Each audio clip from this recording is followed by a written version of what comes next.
Sir ఇప్పుడు గత 5 సంవత్సరాలుగా ఏదైతే విఫలమైందో ఆంధ్రప్రదేశ్, దాన్ని ఇప్పుడు సరి చేస్తున్నాము. సెంట్రల్ నుంచి మేము నిధులు తీసుకొస్తున్నాము.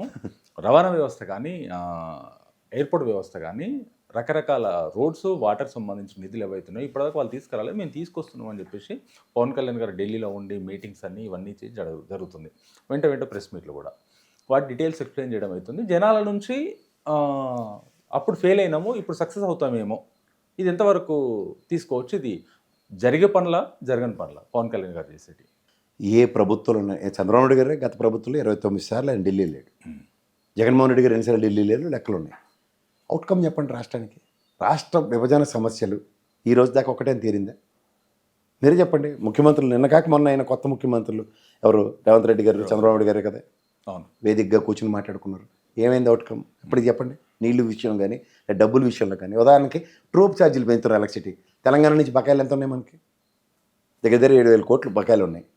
ఈ బకాయిల మీద ఏమైనా కేంద్ర ప్రభుత్వ బృహత్తర ప్రణాళిక ఏమైనా వేసి అట్లీస్ట్ దీనికి గ్రాంట్ కింద ఇచ్చేస్తున్నాం, రాష్ట్ర విభజన సమస్యలు ఇవాళ ఇలా తీరుస్తున్నాం అని చెప్పిందా? చెప్పలేదు.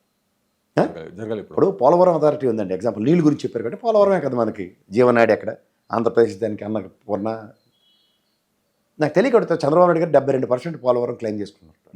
ఆయన కట్టారు, ఒప్పుకుందాం. డయాఫ్రమ్ వాల్ డ్యామేజ్ అయింది. ఇప్పుడు డయాఫ్రమ్ వాల్ డ్యామేజ్ అయింది, ఎవరి ప్రాబ్లం అండి అది? పోలవరం అథారిటీ అక్కడ ఏడిచింది కదా. అక్కడ పోలవరం అథారిటీ వాళ్ళు ఏం చేస్తున్నారు? ఈయన చంద్రబాబు నాయుడు గారు కాంక్రీట్ వేసిండంటే కాంక్రీట్ వేసేసి, దిమ్మ కట్టండి దిమ్మ కట్టేసి, ఈ బ్రిడ్జ్ కట్టిండంటే బ్రిడ్జ్ కట్టిండి అనుకున్నారా? ఇప్పుడు కాళేశ్వరం ప్రాజెక్ట్ ఉంది. ఇది నిజంగా చెప్పాలంటే కేసీఆర్ గారు చుట్టూ తిరిగిన ప్రాజెక్ట్ అది. But Kaleshwaram project development authority ఒకటి ఉంది. వాళ్ళ ఆధ్వర్యంలో, ఆ ఇంజనీర్లు నిపుణుల ఆధ్వర్యంలో కట్టిన డ్యామ్ అది. ఆయన ఆ ప్లేస్ అవ్వచ్చు, ఈ ప్లేస్లో కట్టండి, ఈ నీళ్ళు ఇలా పంపు చేద్దాం, ఇవన్నీ ఆయన కాన్సెప్ట్ అవ్వచ్చు. బట్ ఎగ్జిక్యూషన్లో ఉన్న ప్రాబ్లమ్స్. ఇప్పుడు తాపీ మేస్త్రి ఉంటాడు, ఆడికి ఎన్ని తట్ల సిమెంట్ వేయాలి, ఎంత వేసుకేయాలి, అంత నీళ్ళు వేసి కలపాలో ఆడికి తెలుస్తుంది. అంతేకాని మేము వాళ్ళది ఏదో సిమెంట్ తీసుకొచ్చాం కాబట్టి అది తగలడిపోయింది కాబట్టి కాఫీ మేస్త్రికి సంబంధం లేదు, ఆ సిమెంట్ ఉడికి తప్పంటే. కాఫీ టీ పెడుతూ ఉంటుంది ఇంట్లో పని అమ్మాయి, పాలు ఇరిగిపోయిన పాలు అని దానికి తెలియకపోతే ఇంకెందుకంటే అది.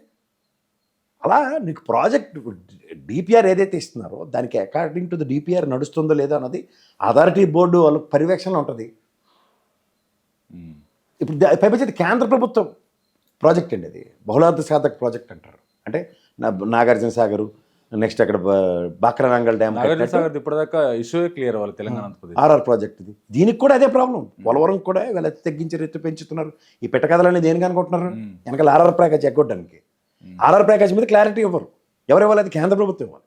అయితే విశాఖ రైల్వే జోన్ రేపు పొద్దునట నరేంద్ర మోడీ గారు వస్తారట, అప్పుడట శంకుస్థాపనట. ఏం రాబాయ్? గతంలో ఒకసారి మన గల్లా జయదేవ్ గారు, రామ్మోహన్ నాయుడు గారు లబో దీబోమని గోలాడితే పార్లమెంట్ సెక్షన్స్ కూడా ఫాలో అవడు. అప్పుడు పోలవరం ఇది రైల్వే జోను ఇది ఆల్రెడీ పాత ప్రాజెక్టే, కంటిన్యూ చేస్తామని చెప్పి మమ అనిపించి తప్పించుకున్నారు. ఆ రోజు అనౌన్స్ చేసిన రైల్వే జోన్లో ఆంధ్రప్రదేశ్ లేదు, విశాఖపట్నం లేదు. ఇప్పుడు మళ్ళీ ఎన్డీఏ రాగానే ముఖ్యమంత్రి ఆధ్వర్యంలో చంద్రబాబు నాయుడు గారు వెళ్ళి ఢిల్లీ పిలుచుకొస్తే నరేంద్ర మోడీ గారు వస్తారట. ఇది వినసొంపుగా ఉంటాయి కదా కథలు. గతంలో 150,000 జీతం ఇచ్చే సూపర్వైజర్ని పెట్టి ఒక ఆఫీస్ ఓపెన్ చేసి 2 రోజుల్లో మమ అనిపించి క్లోజ్ చేశారు. అవేవి ఎవరు మాట్లాడరు. ఒక ప్రభుత్వం ల్యాండ్ అలకేట్ చేసాం లబోదీపోని ఆలుమొత్తుకుంటారు. ఇంకో ప్రభుత్వం అక్కడ కన్స్ట్రక్షన్ కూడా అవుతుందని చెప్తుంది.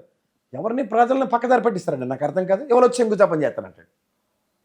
విభజన హామీల్లో విశాఖ హుక్కు, ఆంధ్ర హుక్కు అని సాధించుకున్న దగ్గర ఈ ప్రభుత్వ స్థాపన వచ్చినప్పుడు మేము స్టీల్ ప్లాంట్ను పరిరక్షిస్తామని చెప్పారు. 300 పైచీలకు గవర్నమెంట్ ఆర్గనైజేషన్స్ ఉంటాయి గుజరాత్లో. ఒక్కదానికి ఈ బాధ ఉండదు. ఆంధ్రప్రదేశ్ ఏం పాపం చేసిందండి? బ్లాస్ట్ ఫర్నెస్లు మూసేస్తారు, కార్మికుల్ని వేరే శైలికి తరలించేస్తారు, 4,000 కార్మికులను తీసేస్తారు, సంవత్సరంన్నర పైచీలకు ధర్నా చేస్తున్న కార్మికుల్ని కనీస పరిగణలోకి తీసుకోరు. ఇదే మహానుభావుడు వాజ్పేయి గారు బీఎఫ్ఆర్కి రిఫర్ చేస్తే ఇదెందుకు దీనికి ముడిసరికే ప్రాబ్లం అని ఆ మహానుభావులు అటుడే సొల్యూషన్స్ ఇస్తారు. కానీ వీళ్ళు మాత్రం సొల్యూషన్స్ ఎవరట? ల్యాండ్లు అమ్మేస్తారట మళ్ళీ. ఇవన్నీ ఏందండి? అది మన రాష్ట్ర ప్రయోజనాలు పరిరక్షించుకోవడానికి ఏ ప్రభుత్వమైనా ఒక అడుగు ముందుకేస్తే 10 అడుగులు వెనకలాగడానికి చేస్తున్న కేంద్ర ప్రభుత్వ విన్యాసాలు 10 ఏళ్ళు బట్టి బీజేపీ పరంగా చూస్తూనే ఉన్నాం. ఇదే అమరావతి శంకుస్థాపన చేశారు. రాలేసింది ఎవరండి? ఎవరో నరేంద్ర మోడీ గారు కదా. చెంబు నీళ్ళు మట్టి పోశారు. గత 5 ఏళ్ల పాటు ఆమె రాజధాని లేని రాష్ట్రం అని ఓ జడ్జి గారు అన్నారని అందరూ అన్నారని గొల్లెట్టారు కదా. ఇవాళ ఎన్నారంటే దగ్గర 6 నెలలు వస్తుంది కదా. కేంద్ర ప్రభుత్వం నుంచి అమరావతి రాజధానిని గజెట్ ఎందుకు తెప్పించుకోలేకపోతున్నారు? ఆల్రెడీ వీళ్ళు ఫిక్స్ అయిపోయారు కదా, నెక్స్ట్ అక్కడి నుంచి తీసుకొస్తున్నాం. సరే, అదే 6 నెలలు పడుతుందా? మొదటి సంతకం ఇదే అని పెట్టేశారు కదా. మరి అమరావతి రాజధాని అని, శాశ్వత రాజధాని అని, మరి ఈయన వచ్చి కూడా అదే చంద్రబాబు గారు కూడా విశాఖ ఆర్థిక రాజధాని, న్యాయ రాజధాని కర్నూలు కింద ఇప్పుడు సుప్రీంకోర్టు హైకోర్టు బెంచ్లు పెడతామని చెప్తున్నారు కదా ఆయన. ఇవే మాటలు ఆయన చెప్తే అంటే శంకర్లో పోస్తేనే కానీ తీర్థం అవదు, పంతులు గారు ఇస్తేనే కానీ దాన్ని తీర్థం అనరు అన్నట్టు వీళ్ళు చెప్తే అబ్బబ్బా, ఏం చెప్పారు ప్రవచనం. వాళ్ళు చెప్తే ఆశ్చర్య, రాష్ట్రాన్ని చింపేస్తారా, చంపేస్తారా, పొడిచేస్తారా, నాశనం చేసేస్తారా, భ్రష్టు పట్టించేస్తారా, ఏందండి ఇది. బడ్జెట్ పెడతారు, బడ్జెట్ ఫిగర్ 6,47,000 కోట్లు అప్పు అని చెప్తారు.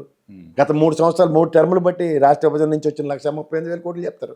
2,71 కోట్లు 80 కోట్ల దగ్గర తెలుగుదేశం ఎన్డీఏ కూటమి చేసిన అప్పు చెప్తారు. మిగిలింది జగన్మోహన్ రెడ్డి చేశాడని చెప్తారు.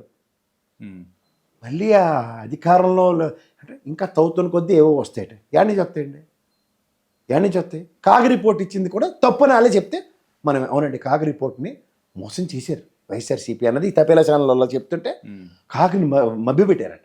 ఎందుకు మరి కాగ్ వ్యవస్థ అక్కడి నుంచి వచ్చి ప్రతి రాష్ట్రాన్ని ఆడిట్ చేసిన దాన్ని శాంచ్యూడ్ రిపోర్ట్ కింద తీసుకుని దాని ఫిగర్లు తీసుకెళ్ళి కేంద్ర ప్రభుత్వం ప్రవేశపెట్టే బడ్జెట్లో పెడుతుంటే అది తప్పంటే ఎట్లా అండి. వీళ్ళు చెప్పని చెప్పారు కాబట్టి మనం జింకి చిక్కమని భజన చేసి అలా పాట పాడారు చూడండి పోలవరం దగ్గర. అలాగా మిమ్మల్ని మించిన ఛానల్ లేవు, మీరు అంత పౌడర్ రాసుకునేవాడు న్యూస్లు చెప్పరు, డైపర్లు వేసుకొని 2 గంటలు కూర్చొని చెప్పగలరు మీరు తప్ప ఇంకెవరు ఆ ప్రవచనాలు చెప్పలేరు అని మనం మెచ్చుకొని అవే న్యూస్లు మనం చెప్తే మనం చాలా గొప్ప ఉన్నాం. లేదంటే మనకు రోజు ఉరిశిక్షలే.